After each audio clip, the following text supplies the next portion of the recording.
আচ্ছা, হাঁটতে হাঁটতে অনেকটা পথ আরো ভিতরে চলে আসছি। তো এখন যেখানে আসছি দেখতে পাচ্ছেন এই সাইডে অনেক ভাইরা খেলাধুলা করা হচ্ছে। তো এটার নাম দেওয়া হচ্ছে ঝিলমিল মহল। তো এখানে বন্ধমহল নাম দেওয়ার একটাই কারণ, হয়তো আশেপাশে কোনো বাড়িঘর কিছু নাই, সব নীরব। এখানে যেরকম রোডঘাটের কাজ কাম করা হচ্ছে, আগামী 5 বছরের ভিতরে দেখা যাবে এটা আবাসিক এলাকায় পরিবর্তন হবে।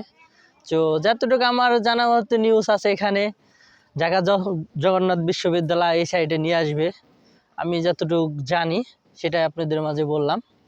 তো এখানে মানে অনেক ভালো লাগে, ইট পাথরের শহর, ইট পাথরের শহর ছেড়ে মনে করলেন যে এদিকে আসা একটু কোলাহল জায়গা, প্রকৃতির সাথে একটু চলাফেরা হাঁটাচলা, মানে নীরব একটু জায়গার ভিতরে যদি ব্যস্ত সময় পার করতে আসেন, তো এই জায়গার জন্য অনেকটা বেশ হতে পারে আপনাদের। দেখুন এই যে সব দেখতে পাচ্ছেন, এইগুলো সব মনে করলেন যে অস্থায়ীভাবে একটু উঠায় রাখছে সব যারা কাজ কাম করে তাদের জন্য। আর এখানে ছোট্ট একটা দোকান দেখা যাচ্ছে।